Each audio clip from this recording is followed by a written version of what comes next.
오늘 함께 묵상할 말씀은 사무엘하 3장 35절에서 4장 4절까지의 말씀입니다. 요압이 자기 동생을 죽인 아브넬을 다윗의 허락 없이 죽였습니다. 한 사람의 분노와 복수가 공동체에 큰 고통을 가져왔고 이스라엘이 하나 될 수 있는 중요한 기회도 무산될 뻔했습니다. 그런데 더 큰 문제는 많은 사람들이 다윗을 의심했다는 것입니다.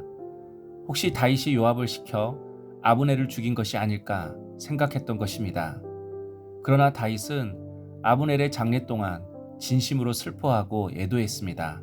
35절 석양에 뭇 백성이 나와 다윗에게 음식을 권하니 다윗이 맹세하여 이르되 만일 내가 해지기 전에 떡이나 다른 모든 것을 맛보면 하나님이 내게 벌 위에 벌을 내리심이 마땅하니라 하매 백성들은 슬픔 속에 있는 다윗에게 음식을 권했습니다.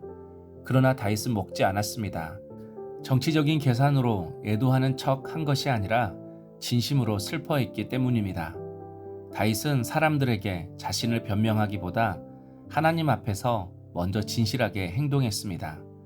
36절 37절 온 백성이 보고 기뻐하며 왕이 무슨 일을 하든지 무리가 다 기뻐하므로 이날에야 온 백성과 온 이스라엘이 넬의 아들 아브넬을 죽인 것이 왕이 한 것이 아닌 줄을 아니라.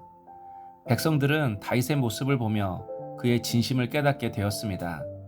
특별히 성경은 이날에야 라고 말합니다. 그 전까지는 많은 사람들이 다윗을 의심했다는 것입니다. 그러나 시간이 지나며 결국 오해가 풀리게 되었습니다. 우리도 살아가다 보면 억울한 일을 만나고 오해받을 때가 있습니다. 그럴 때 우리는 빨리 해명하고 인정받고 싶어 합니다. 그러나 진실은 조급하게 증명하려 하지 않아도 결국 드러나게 됩니다. 때로는 말보다 삶이 더 큰 증거가 됩니다. 특별히 가정과 교회, 사람 관계 안에서 순간의 감정으로 반응하기보다 꾸준한 진실함과 성실함으로 살아가는 것이 중요합니다. 하나님 앞에서 바르게 살아가면 하나님께서 때가 되었을 때 사람들의 마음도 움직여 주시고 모든 오해도 풀게 해주시는 것입니다. 39절 내가 기름 부음을 받은 왕이 되었으나 오늘 약하여서 수르야의 아들인 이 사람들을 제어하기가 너무 어려우니 여호와는 악행한 자에게 그 악한 대로 갚으실지로다 하니라.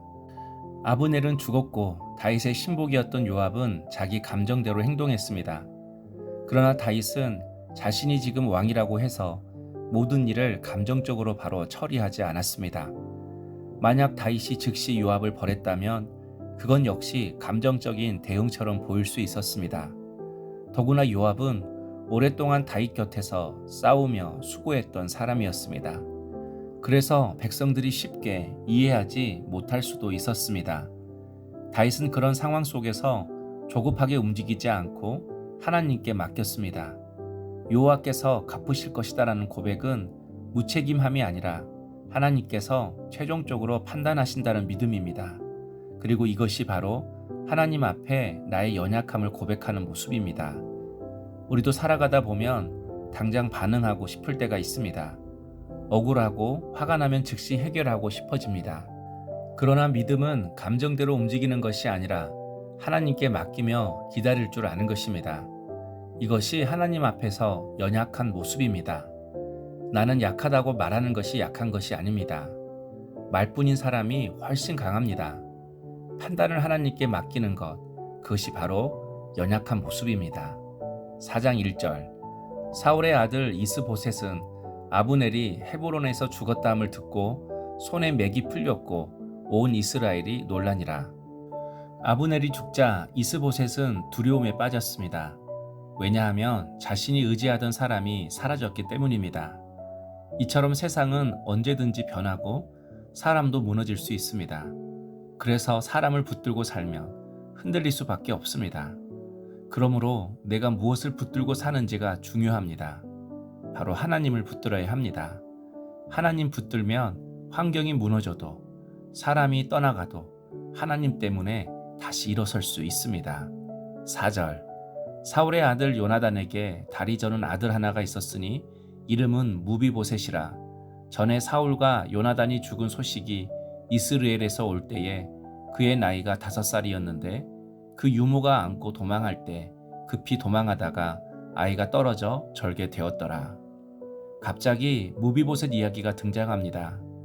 유모가 급히 도망하다가 아이를 떨어뜨렸고 그 상처로 평생 다리를 절개되었다는 내용입니다.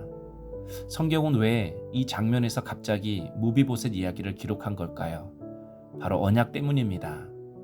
이스라엘은 점점 무너지지만 하나님의 언약이 있는 사람은 다시 일어선다는 것입니다.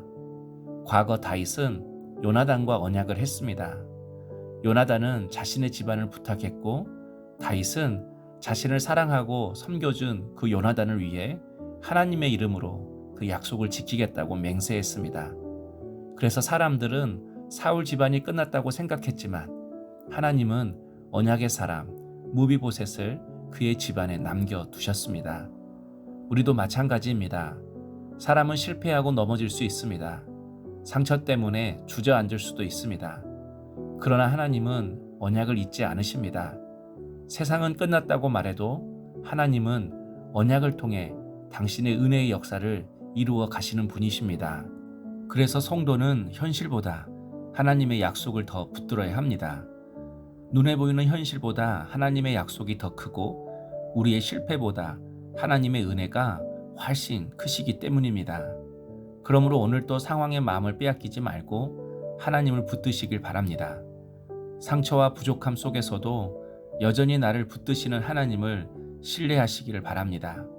하나님은 넘어지고 연약한 인생도 끝까지 은혜로 이끌어 가시는 분이시기 때문입니다. 적용 질문입니다. 지금 나는 현실의 어려움을 더 바라보고 있습니까? 아니면 끝까지 붙드시는 하나님의 약속을 바라보고 있습니까? 기도하겠습니다. 주님, 눈에 보이는 현실 때문에 낙심하지 않게 하시고 끝까지 언약을 이루시는 하나님을 신뢰하게 하옵소서. 오늘도 하나님의 약속을 붙들고 살아가는 믿음을 주옵소서. 예수님의 이름으로 기도하옵나이다. 아멘.